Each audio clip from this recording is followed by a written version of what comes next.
दोस्तों, हम आज बात कर रहे हैं डॉक्टर वहीद प्रताप वैदिक की। कल उसकी आंख ने क्या जिंदा गुफ्तगू की थी।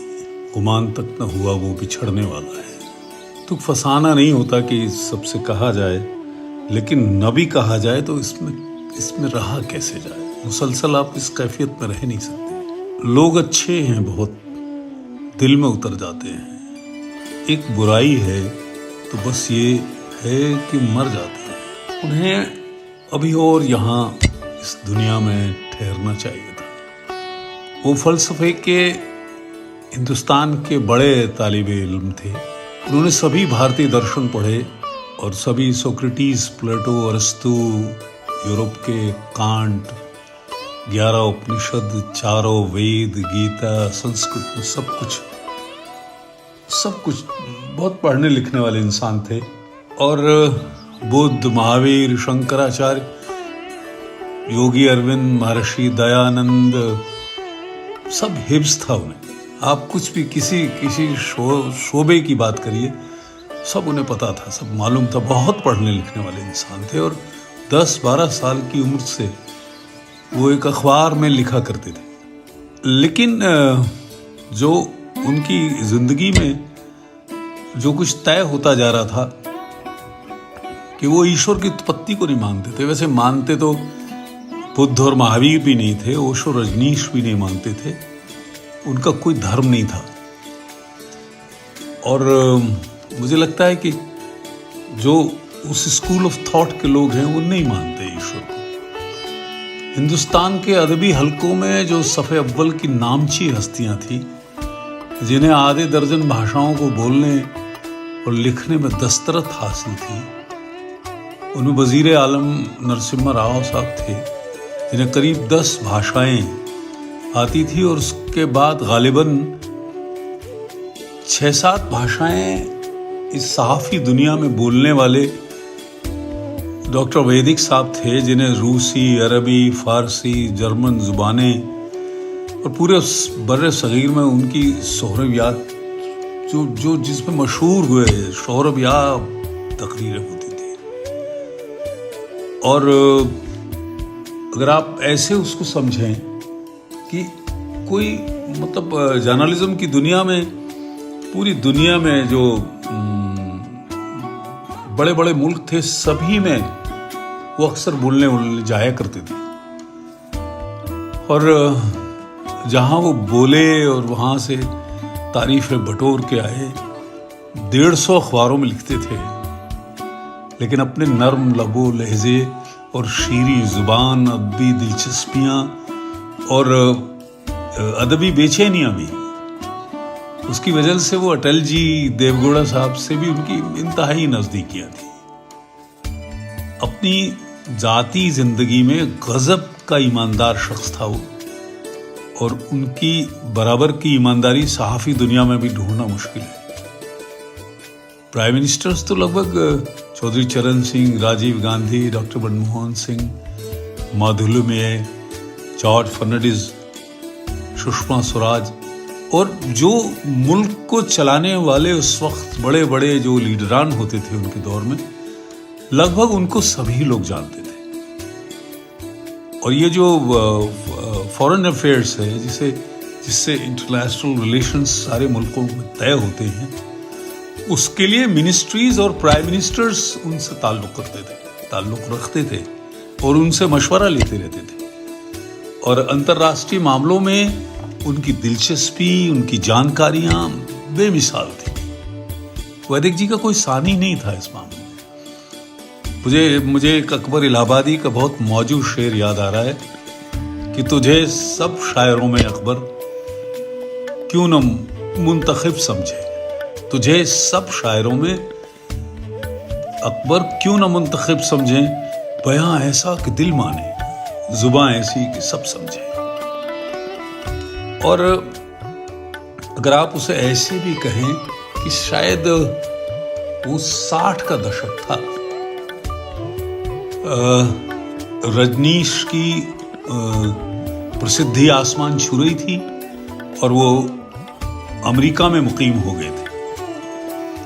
रोनाल्ड रीगन अमेरिका के प्रेसिडेंट थे उस वक्त, वो उन्हें मुल्क से किसी बहाना करके बाहर निकालना चाहते थे।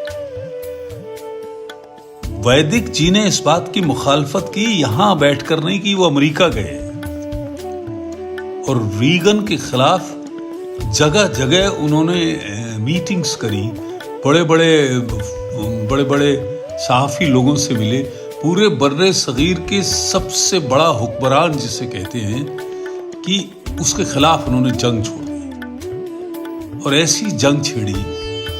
हालांकि उस दौर में उन्होंने लम्हाती शिकस्त रेख भी देखी, लेकिन अपना विरोध खुले तौर पर करने में वो कामयाब रहे।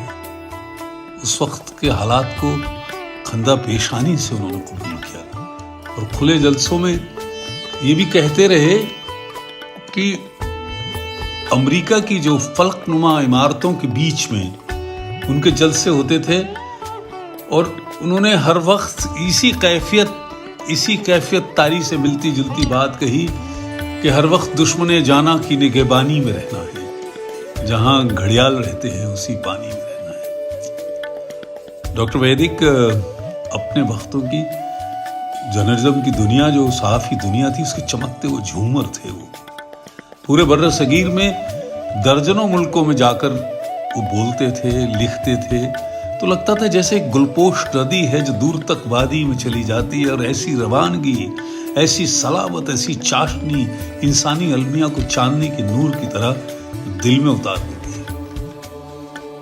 और उसको आप ऐसे कहते हैं कि शिद्दत जज्बात और नर्म लबो लहजा, मुनक्कश शख्सियत, इंसानी नफ्सियात की गहरी समझ, क्या रमजियत, क्या किनाया, क्या इशारे, इल्मो अदब का गहवारा थे डॉक्टर वैदिक। वैसे भी मध्य प्रदेश के लोग बहुत तमाम खूबियों के मालिक होते हैं, उनमें अच्छाइयाँ भरी होती हैं और कुदरत ने भी क्या उन पर मेहरबानी करी है।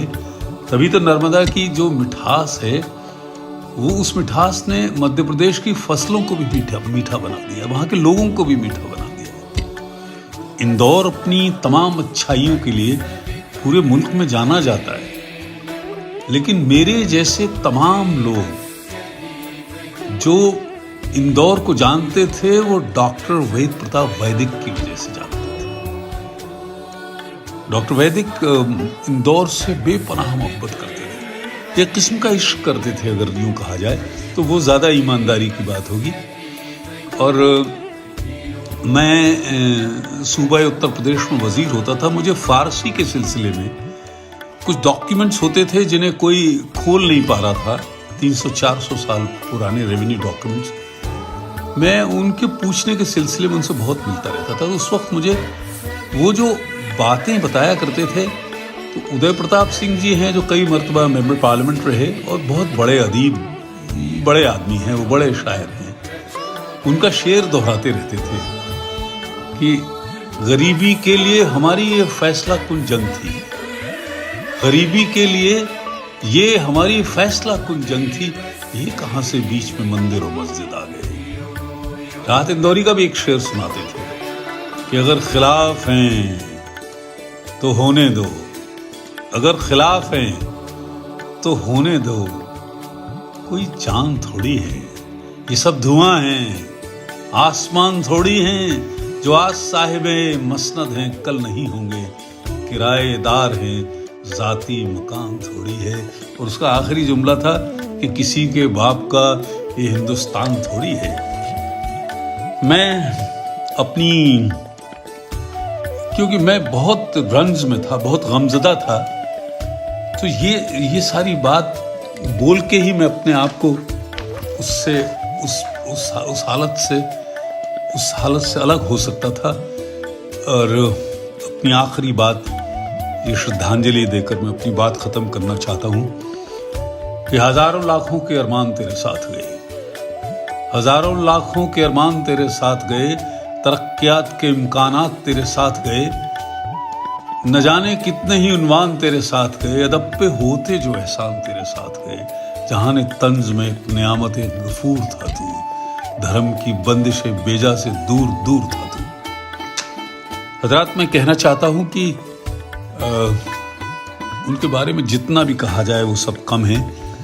ये जो हम लोग सब लोग गमज़दा हैं, मैं आपसे बहुत दस्ते बस्ता दरख्वास्त करता हूँ कि इस जो ये कैफियत आई है सब लोगों के बीच में, ऊपर वाला सब आपको बर्दाश्त करने की क़ुव्वत दे, हिम्मत दे।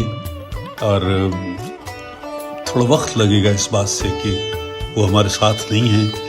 मैं उनके घर वालों को, दोस्त अहबाब जो सारी दुनिया में फैले हुए हैं, उनसे भी गुजारिश करूँगा कि आपको ऐसा मौका मिले तो उनके लोगों से आप राब्ता रखिए। और आप इस मामले में सब हम लोगों की मदद करते रहिए। मैं आपका दोस्त अशोक यादव।